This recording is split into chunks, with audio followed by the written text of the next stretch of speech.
When you're giving a talk in the real world, there are things you usually don't have to think about. Can people see me? Do I look like I'm giving a talk? Can anyone hear me?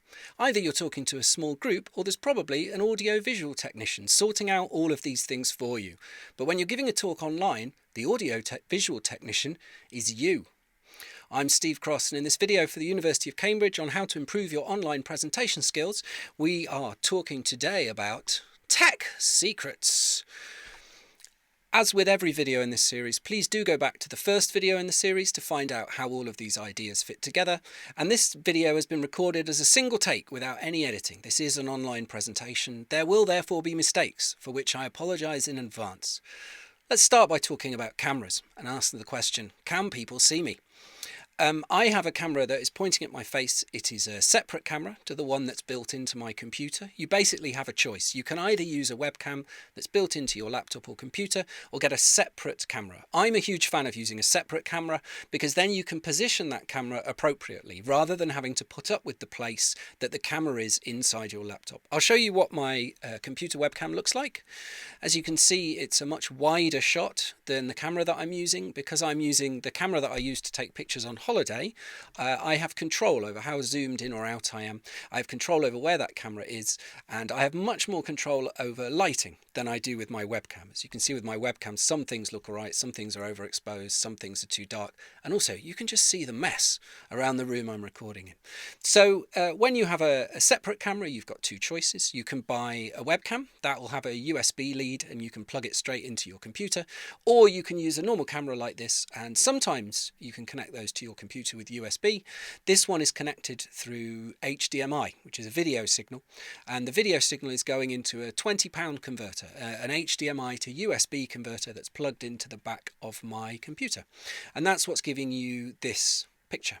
The nice thing about this picture is that unlike a webcam that's connected to my computer, I can put this where I want. So it's facing me. I look like I'm on telly. I'm at a kind of newsreader-y angle.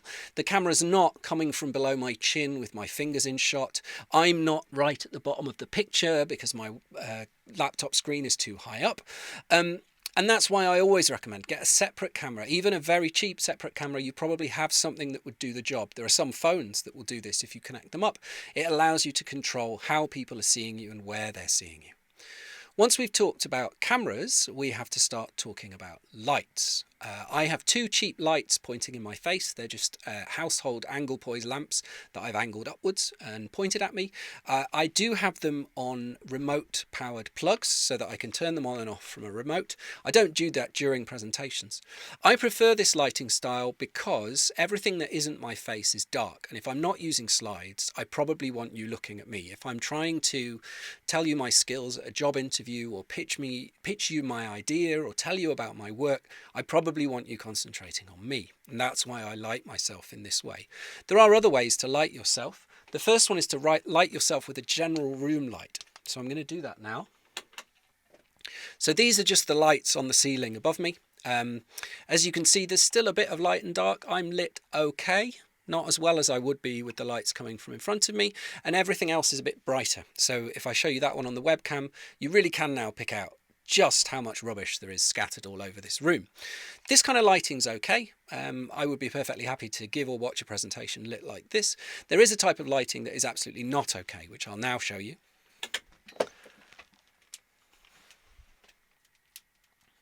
And this is lighting from behind, but with the face in darkness. And usually this happens in a meeting because somebody is using their laptop with their back to an open window and the sun is shining outside the window. As you can see, this is a really ineffective present. I'll take my glasses off because my glasses actually make this look quite cool. Without my glasses, you can see this is a really ineffective way of doing a presentation. And it really does say to anyone watching, I don't know how to give an online presentation, which is the exact opposite of the impression that we're trying to give. So you can do this just with lights that are around your house, just making sure that you're lighting the things you're interested in and not lighting the things that you're not interested in. We've covered picture. Let's talk about sound and answer the question, can people hear me? Again, you can record using the microphone that's built into your computer or laptop. I would warn you, you are going to sound terrible. We talked a bit about this in the video Voice Secrets and about the need to have a microphone that you bring nearer to your face. In terms of microphones that you want to connect to your computer, you've got, again, two choices. You can buy a USB microphone, so a microphone where the lead has a USB plug on the far end that you plug directly into your computer. There are some very good bargains to be had in the USB microphone world. A number of people that I'm working with have started using a microphone that costs, I think, £27. It comes with an arm that you can bolt to your desk so that you can move it around, put it near your mouth wherever you're using it, and it also comes with what's called a pop shield. So here's my microphone. My microphone has a pop shield. It's a very thin metal or cloth mesh, and what the pop shield is doing is making sure that when I say P or B or S or T, there isn't a wave of air hitting the microphone and making a horrible noise. My microphone isn't a USB microphone. It's an XLR microphone, which is an old audio standard. It's not digital in any way like USB is. It's an analog signal. So in order to use that with a computer, you need something to convert that XLR signal to USB. So the box that I have sitting here, this is a Zoom H6. Lots of people use units made by Zoom or Tascam, but there are loads available for this job. You don't need something as complicated as that.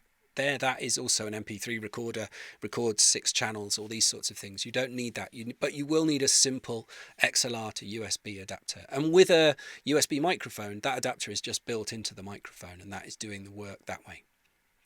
So make those decisions, bring the microphone nearer to your mouth, and then everybody will be able to hear you okay. One very simple solution, if you have one available, is the type of headphones that have a small microphone built into the lead below. Usually you can plug that into the headphone socket of a laptop and it will give you an audio in, which is already much better than having a very similar sort of microphone embedded in the laptop. So that's Can You See Me? Can You Hear Me? I just wanted to spend a moment talking about what you can see behind me. Again, when you give a presentation in real life, this is usually nothing to do with you. You'll be presenting in a room that someone else has set up. But when you're doing an online presentation, you're often doing it from your home or your office, and you want to think about the things that are behind you. I showed you what a tip this room is. This is where I do a lot of my online comedy gigs and things like that. And so I like to control what you can see by having a background hanging behind me and lights on my face. Other people who don't have this sort of technology, they don't have a hook in the ceiling, is the thing that's holding the panel behind me, like to use Zoom's automatic background feature. Now, I'm not a fan of Zoom's automatic background feature, partly I think because it slows my computer down and it makes it much harder to do all the various things that I'm doing.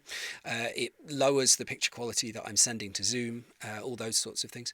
And secondly, because of the weird way that bits of your body phase in and out as you move them, and especially if you have any sort of prop, Zoom can often not work out whether it's part of the background or not, which is why I prefer to use a physical background behind me. But this really is a decision you have to make. If you are in a mess, you don't have time to sort out a way to make it look nice, put a Zoom background up, but be aware that that does come with a cost in terms of what you're producing.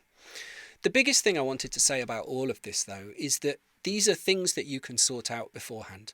You can have a practice call with a friend and say, do the lights look okay? Shall I move the camera up? Shall I move the camera down? Can you hear me? So that you don't launch yourself into the big presentation that matters, either having to spend the first 2 minutes of it adjusting things or having nothing work the whole way through properly in the way that you want.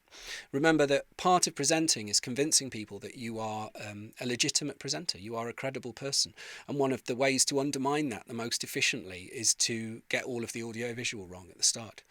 So thank you for watching. Do go away and have a look on all of your favourite websites for little cheap bits of kit and think about what lights you could pinch from around your home and point them at your face. Do join me again for the next video in this series.